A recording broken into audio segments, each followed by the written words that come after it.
Wow. Hey, peace world. Man, I haven't been on the quote unquote studio in months. In months. And really last night's big win for Ryan Garcia, junior welterweight. Ryan Garcia is no special occasion to come down into the basement and get it cracking with the whole setup and whatnot. But I got rained out today on my cycling thing, and as they say, I just had time today, so I'm not really trying to do a whole lot on here. I mean, I'm just being consistent. I come on and talk about and recap most of the fights week to week, and last night was a good main event.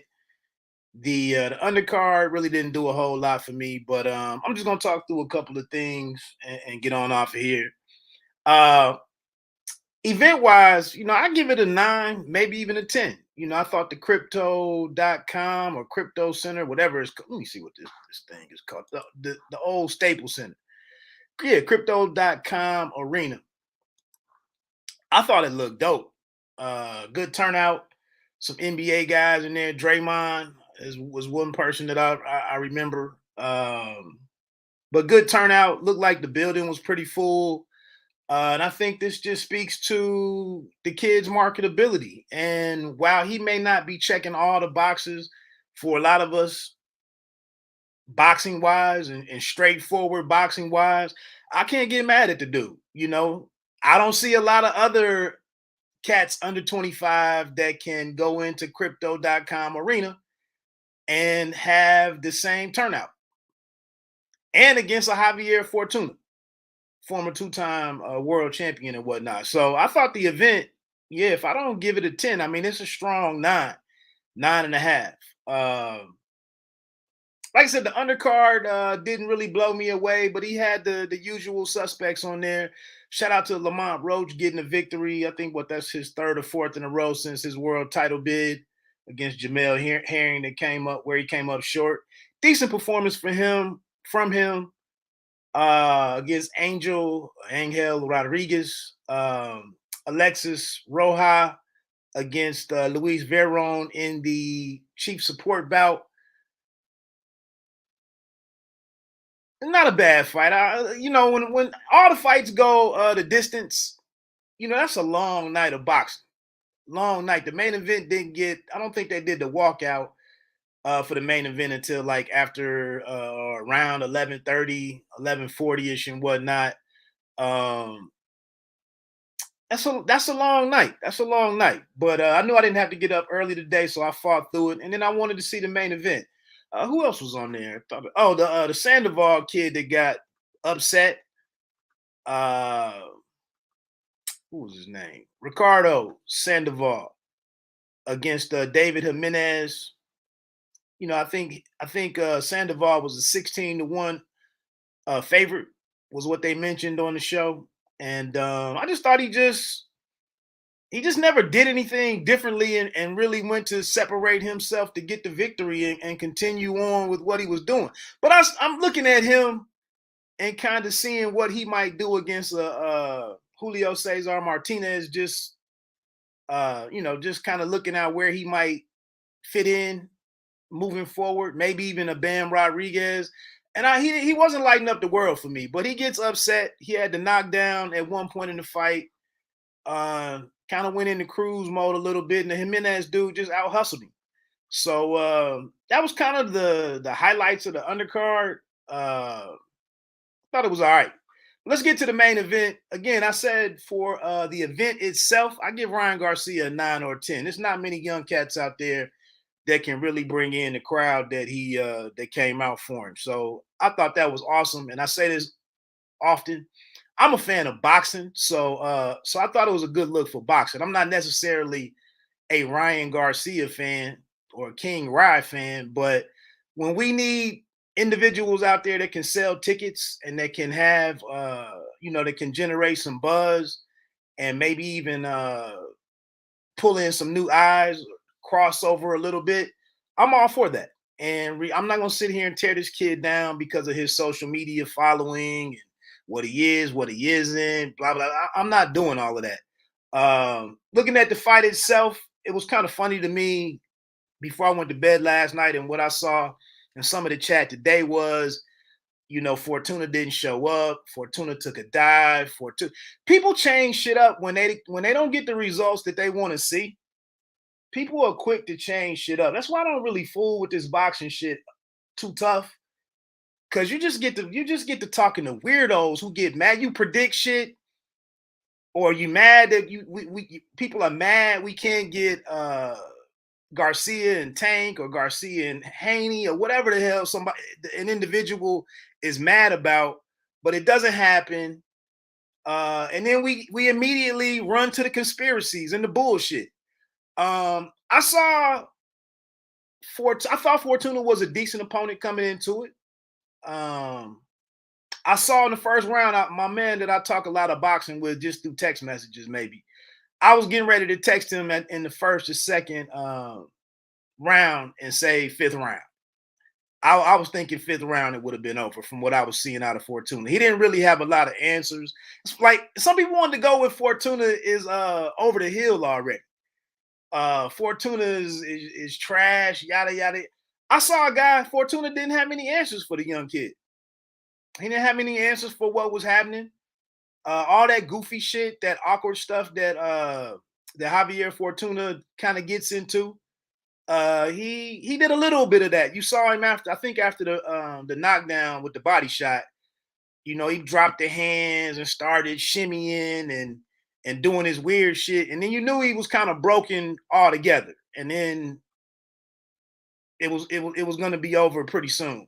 But we can't, for me, and how I process stuff, I can't get on here and say that the Emmanuel Tago fight was terrible or lackluster or underwhelming.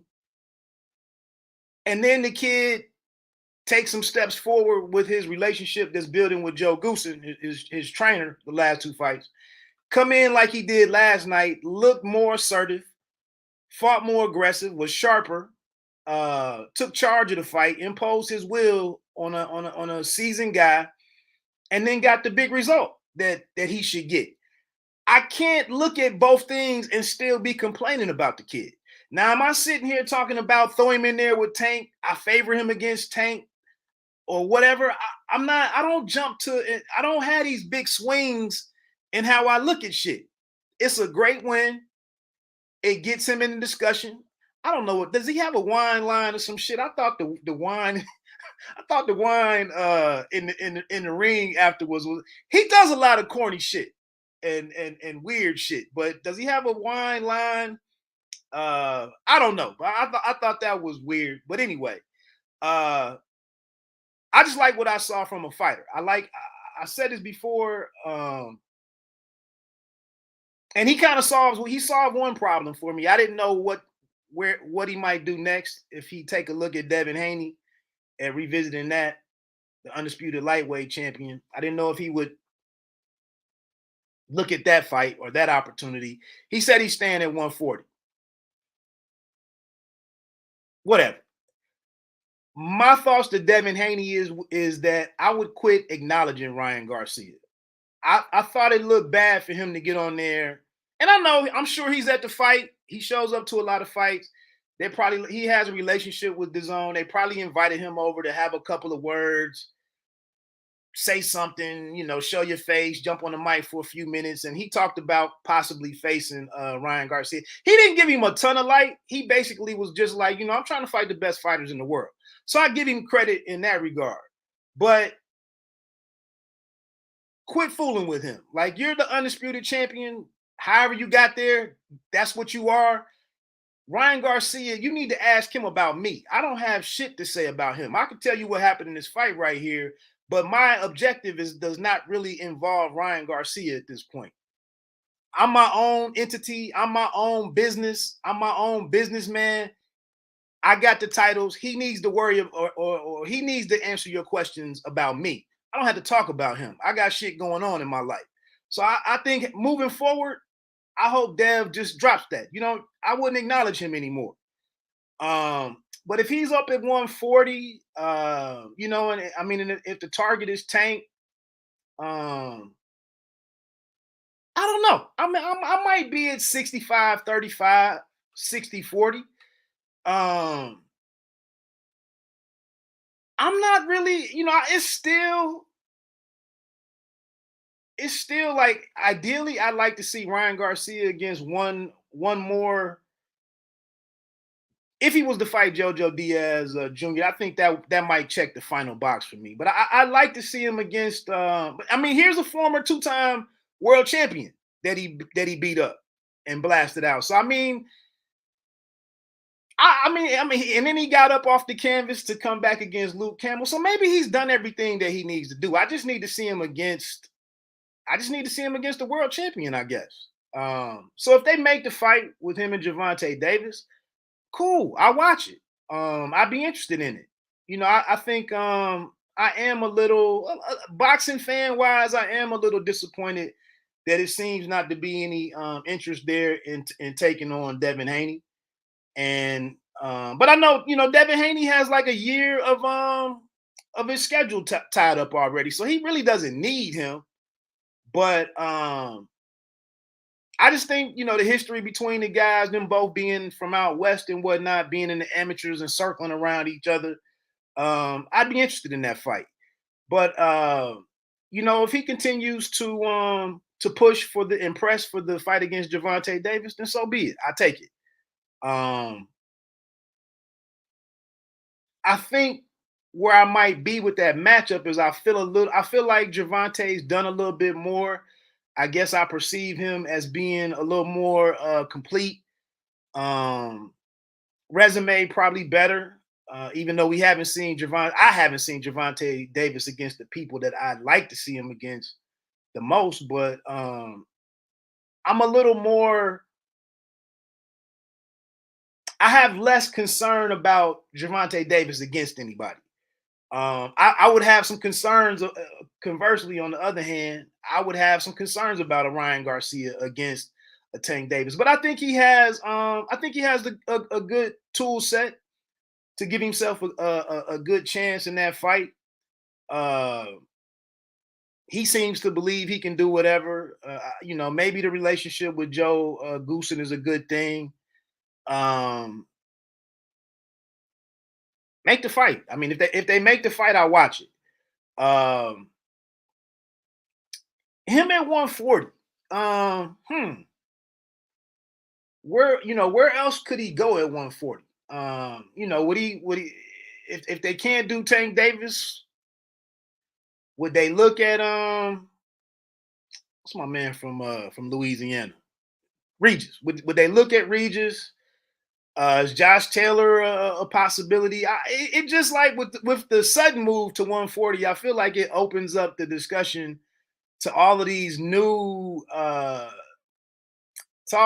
stumbling blocks or these new points of contention. Like how does it get done? Um, like we already had the shit that's unsettled or never got addressed with. I think he did also mention Teofimo Lopez too, but nothing ever happened between him and Devin Haney when that was perfectly lined up. He was the mandatory; they were both on the zone. That never happened. He threw the Pacquiao stuff out there. That was a few weeks of whatever. And then we continue to revisit Gervonta Davis. Okay. So it's like now being at 140, how do you get into how do you get into the contender picture there? I mean, but he has ticket sales and whatever else, some different numbers to put in front of somebody. So all of that can kind of take care of itself. I just have to see kind of how who they target, how they put it together, and what direction they go in. Again, boxing asks a lot of us as fans, and even some of the people that cover the sport or YouTubers, people breaking it down, talking about it and whatnot. Um, it's all kind of conjecture to get involved in about what could be next. So I don't have time for that. I don't get paid to do any of that. Um, I just, I'm just wondering you move to 140. Who else does the zone or Golden Boy? Who else? Like I said, I think if it seems like the easiest fight to do it or the one that makes the most sense would be Javante Davis. Um, I gotta tip my cap to the kid that he's one of the rare guys out here where, um, however it's happened, it seems like he's able to move about without really focusing on a world title. I think again watching the grooming process for some of these guys and watching guys work their ways up the ranks and that what world titles or world what the title world champion means for a lot of them. I'm kind of conditioned to believe that a lot of fighters would like to check off that box and say that I was a world champion or I became world champion. And he seems to be in a spot where he could forego that type of recognition and jump right into a very meaningful fight, a very fan friendly fight, and probably a very entertaining fight with the Javante Davis, and it will probably do well commercially.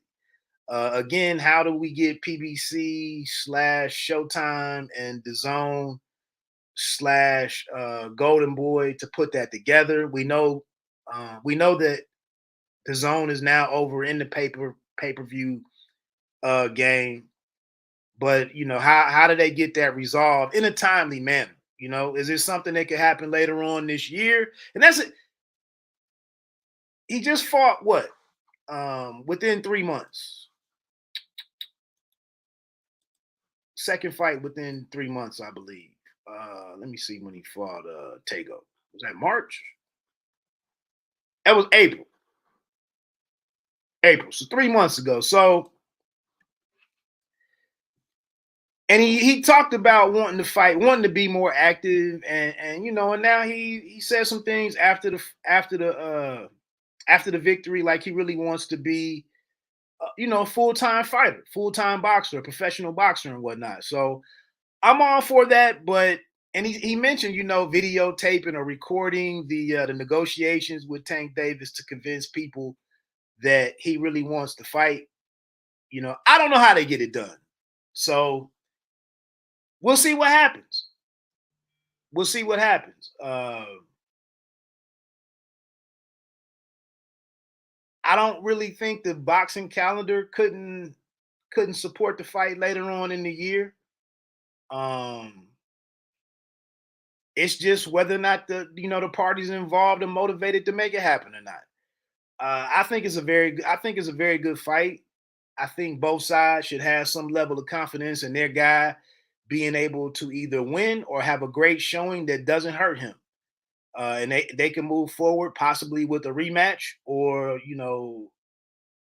just the loser just comes out of the fight just not having much of a career setback.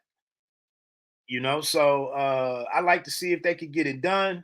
Otherwise, like I said, if he takes a look around at 140 again, I guess Teofimo Lopez is getting ready to make his debut at 140. Obviously has no title to bring to the table in that relationship or in that matchup.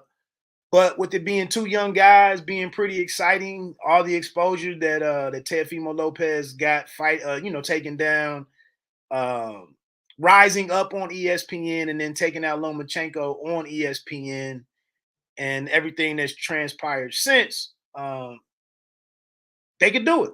They could do it. I like I said, I'm just gonna fall back for a couple of weeks or a month or whatever, and see kind of what bubbles up out of this. This is one of those moments where it doesn't appear to be that Tank Davis has anything lined up. So it seems like it's a window of time for them to get together and kick the tires on this. We know that Teofimo has a fight coming up in a few weeks or whatever. Uh, if it's something, a dominant win or something that grab some attention, there may be some motivation there to make that fight. It could be done. It's just like I said, how does the network partner or the broadcast partner get involved, and how do they make it happen? Who's willing to compromise, and work together? That's what it boils down to. So, I like I said, man, I thought it was a good night, a good moment for him, man. He said a couple of things afterwards, to kind of like reestablish himself as a prize fighter, as a boxer. Um, Again, man, I'm not really trying to knock the kid because he needed some time. Um, I think performances like we saw last night is a way to erase some of the BS, and you can take a look at what's next. So I think for me, the most important thing for the kid is what he does next. I think he went in and took care of business, and like I said, some people are going to shoot down. They're gonna move the goalposts on him. Some people are going to shoot down Fortuna as meaning anything, the fight being insignificant, whatever, whatever. But the fact of the matter is, the people that organize the fights and put the stuff together, they're gonna have some kind of they got something to work with, and it just comes down to whether or not a dollar can be made in partnering with someone to do something bigger or better than what all other options are. Leave it at that. Um, and just thinking about the whole situation with Terrence Crawford and Errol Spence Jr. when that fight was being, when it seemed like it had picked up, when the buzz for it was at its highest after Errol Spence Jr. defeated you guys, and maybe the next week and a half. Uh, I don't know if different situation, but it's like if Ryan Garcia or Tank, if neither one of these guys fight again, I don't see how it can how the buzz can be any bigger than what it's going to be the next week or so. So I don't know. I hope the right call. I hope the calls get made. Hope some serious meetings occur, and and it's something to move forward with. We got a ton of good fights set up at the end of the year. So I mean, coming on out of the coming on the heels of everything opening back up with respect to the end of the pandemic, whatever, or sports going back to normal. Boxing has really put together a fairly decent year, and like I said, we got some big names, some big matchups out here, bringing up the next 4 to 5 months, and I do think if they could get this one done, it would only add value to the boxing calendar for us fans out here. So anyway, man, let me get on off of here. Enjoy the rest of the weekend. We got a couple hours before most of us got to get back to it. But yeah, shout out to Ryan Garcia, man. Good performance. Um, I like what I saw. If we look at the fight against JoJo and Fortuna, Granados and Fortuna, or Robert Easter Jr. and Fortuna, I take away some pretty good things for what I saw on the way that Ryan controlled the fight. The power appears to be real. Um, Seem to be more defensively responsible, which would be needed.